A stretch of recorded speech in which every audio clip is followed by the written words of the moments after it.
Hello my dear students, आज हम करेंगे chapter 8 motion. What is the first question?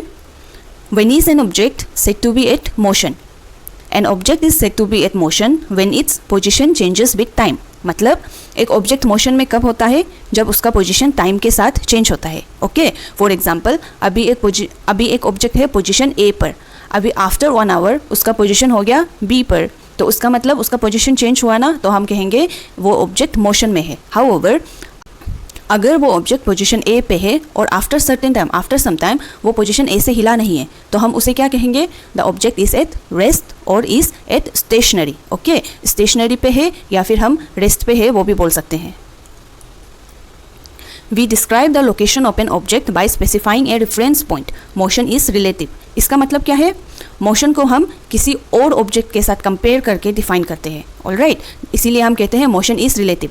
That means motion of an object is dependent upon another object. अब वो another object move भी कर सकता है या फिर स्टेशनरी भी हो सकता है। ओके, जैसे फॉर एग्जांपल आप इसको ऐसे समझो, आप किसी ट्रेन पे ट्रैवल कर रहे हो। ऑलराइट, अब आप खुद के मोशन को आपका को पैसेंजर, जो आपके सामने पैसेंजर बैठा है, उसके साथ कंपेयर करोगे तब तो आप रेस्ट पे हो, ठीक है।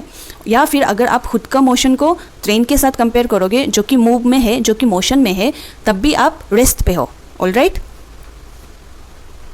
लेकिन अगर आप खुद का मोशन को कंपेयर करोगे the person standing on station, जो स्टेशन पे आदमी खड़ा है, उसके साथ अगर आप खुद का मोशन को कंपेयर करोगे तो तब आप मोशन में हो, तब आप मूव कर रहे हो। ट्रेन जितनी स्पीड से मूव कर रहा है, उस पर्सन जो स्टेशन पे है उसके लिए आप उतनी ही स्पीड से मूव कर रहे हो जितना कि ट्रेन मूव कर रहा है। ऑलराइट, तो इसीलिए हम कहते हैं मोशन इज रिलेटिव। मतलब अगर आप एक ऑब्जेक्ट के मोशन को किसी अलग अलग चीज़ से कंपेयर करके बोलोगे तो उसका मोशन चेंज होगा। कभी वो ऑब्जेक्ट रेस्ट पे भी हो सकता है या कभी वो ऑब्जेक्ट इन मोशन भी हो सकता है। वो डिपेंड करता है आप किस चीज़ से उसे कंपेयर कर रहे हो, ठीक है। अब आप सोचो, अगर हम बस इस प्रॉपर्टी को यूज़ करेंगे, that is motion is relative वाला प्रॉपर्टी, तो हम तो कंफ्यूज हो जाएंगे कि अगर वो ऑब्जेक्ट मोशन में है या रेस्ट में है। तो इसीलिए हमें क्या ज़रूरी है? फर्स्ट वाला property, that is motion is when its position changes with time. ठीक है, एक ऑब्जेक्ट मोशन में तब है अगर उसका पोजीशन टाइम के साथ चेंज हो रहा है। ऑलराइट, अब आप ये मत समझना कि ये second property that is motion is relative वो बेकार है। ये प्रॉपर्टी हमें हेल्प करता है बहुत सारे क्वेश्चन सॉल्व करने का। ऑलराइट, आपको बस याद रखना है कि motion of an object will change with reference to its reference point. ठीक है, आप कोई ऑब्जेक्ट मोशन में है या रेस्ट में है, वो डिपेंड करता है आप किस चीज़ के साथ उसे कंपेयर कर रहे हो। Alright, now the next question is what is distance? The total path covered by an object is said to be the distance travelled by it. मतलब डिस्टेंस क्या है आपको तो पता है, the total length travelled by an object. एक object जितना length cover कर रहा है अंडर सर्टेन टाइम, वो हो गया उसका डिस्टेंस। ओके, अब what is displacement? The shortest distance measured from the initial to the final position of an object is known as the displacement. अब डिस्प्लेसमेंट क्या है? डिस्प्लेसमेंट भी लेंथ है, हाउएवर वो इनिशियल पोजीशन और फाइनल पोजीशन के बीच जितना लेंथ है उसे हम बोलते हैं डिस्प्लेसमेंट। डिस्टेंस और डिस्प्लेसमेंट में मेन डिफरेंस क्या है? Distance is the total length covered by an object. Okay, उस ऑब्जेक्ट ने जितना लेंथ कवर किया है वो हो गया हमारा डिस्टेंस। लेकिन डिस्प्लेसमेंट क्या है? डिस्प्लेसमेंट हमारा इनिशियल पोजीशन और फाइनल पोजीशन के बीच में जितना लेंथ है वो हमारा डिस्प्लेसमेंट है। ओके, अब फॉर एग्जांपल एक कार है जिसने मूव किया है पॉइंट ए से बी तक। ओके, और उसने कितना डिस्टेंस कवर किया है? 9 किलोमीटर। अब इस केस में डिस्टेंस कवर्ड इज़ 9 किलोमीटर। अब फाइनल पोजीशन और इनिशियल पोजीशन के बीच में डिफरेंस कितना है? That is 9 kilometre. अब इस चीज़ में डिस्टेंस हो गया 9 किलोमीटर, डिस्प्लेसमेंट भी हो गया 9 किलोमीटर। ठीक है, अब सेकेंड केस में देखो, a car is moving from point A to point B, उसके बाद वो कार यू टर्न लेता है और आता है पॉइंट सी पर। ऑलराइट, इसमें डिस्टेंस कितना हो गया? The first distance covered is 9 kilometre A to B, अब बी टू सी हो गया 5 किलोमीटर।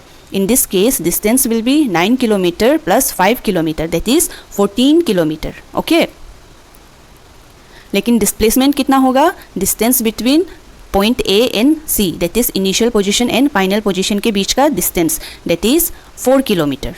ओके, अब थर्ड एग्जाम्पल में a car is moving from point A to point B, फिर उसने यू टर्न लिया, फिर बी से ए में वापस आया। Okay, in this case distance will B, पहले उसने 9 किलोमीटर कवर किया ए टू बी, फिर 9 kilometre from B to A, तो टोटल डिस्टेंस कितना हुआ 18 kilometre. But displacement in this case will be 0। अब क्यों 0 है? क्योंकि initial position and final position both are point A. Okay, position उसका चेंज नहीं हुआ, इनिशियल पोजीशन भी ए था और फाइनल पोजीशन भी ए है, इसीलिए डिस्प्लेसमेंट क्या हो गया 0। ऑलराइट, अब what is uniform motion? When an object covers equal distance in equal intervals of time, it is said to be in uniform motion.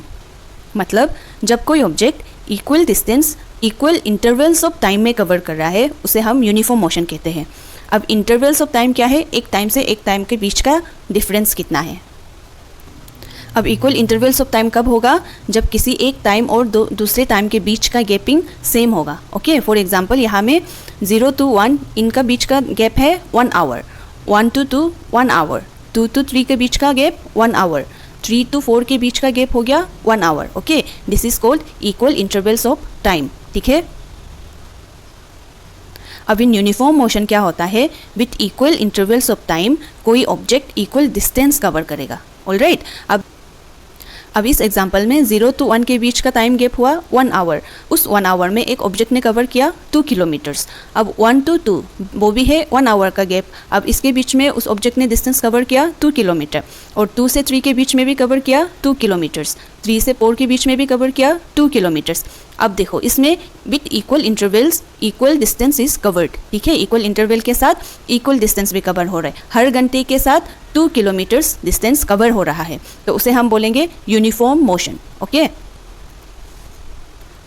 अब what is non uniform motion? When an object covers unequal distance in equal intervals of time it is said to be in non uniform motion. ठीक है, जैसे हमने uniform motion में देखा था हर घंटे में 2 किलोमीटर कवर कर रहा है एक object. However non uniform motion में क्या हो रहा है? हर घंटे में कभी 2 किलोमीटर कवर हो रहा है, कभी 3 किलोमीटर कवर हो रहा है, कभी 5 किलोमीटर, कभी 3 किलोमीटर, फिर कभी 4 kilometre.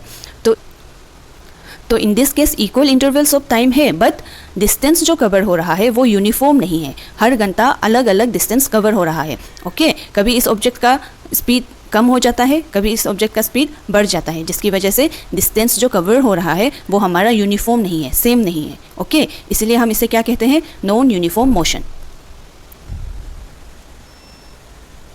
Speed, the distance travelled by an object in unit time is referred to as speed. मतलब स्पीड क्या है?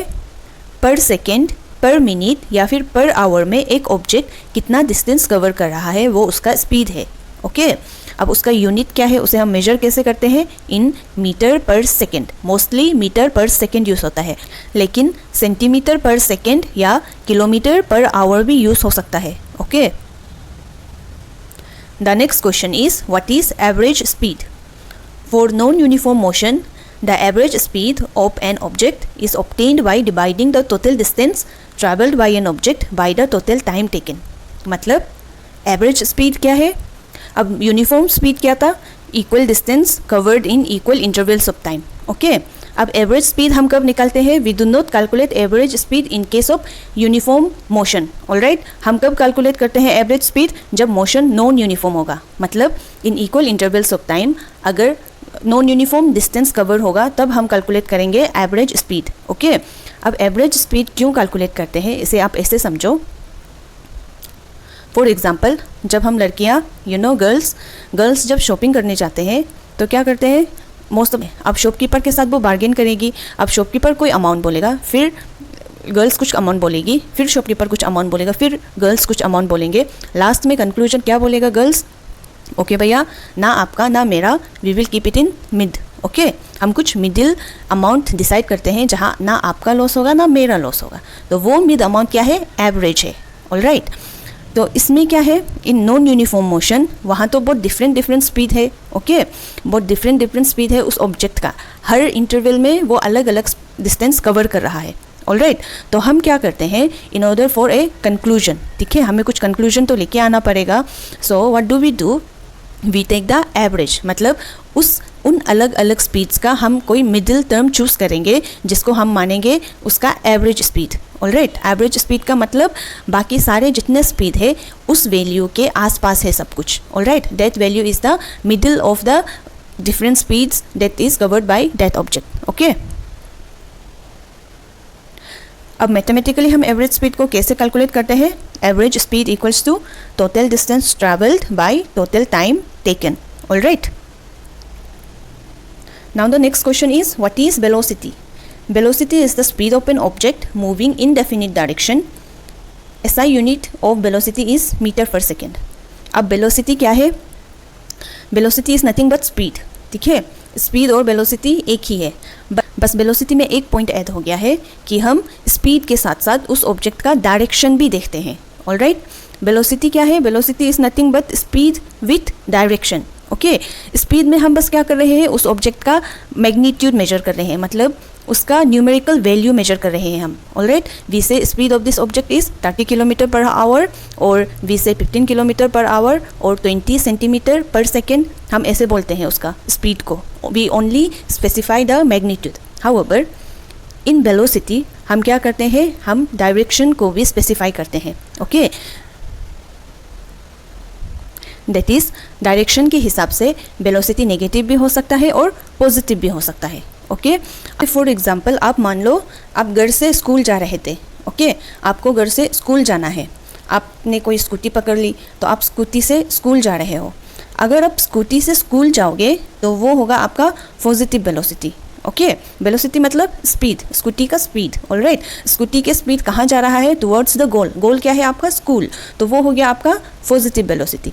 लेकिन अगर आपका माइंड सपोज चेंज हुआ और आपने सोचा कि आज मैं स्कूल बंक कर देती हूँ और जाती हूँ मैं पार्क अपने दोस्तों के साथ, पार्क जो है आपके घर के ऑपोजिट डायरेक्शन पे, तो वो हो जाएगा आपका नेगेटिव वेलोसिटी। अब वेलोसिटी में पॉजिटिव और नेगेटिव हमारा मैग्नीट्यूड का नहीं होता। जैसे हम नहीं बोलते कि आपके स्कूटी का स्पीड हो गया -35 किलोमीटर पर आवर, ऐसे तो कभी होगा नहीं, स्पीड कभी नेगेटिव में जाएगा नहीं। तो हमारा वेलोसिटी में जो पॉजिटिव एंड नेगेटिव है वो हमारा डायरेक्शन को शो करता है। अब पॉजिटिव और नेगेटिव होना फिर डिपेंडेंट है हमारे रेफरेंस पॉइंट पे।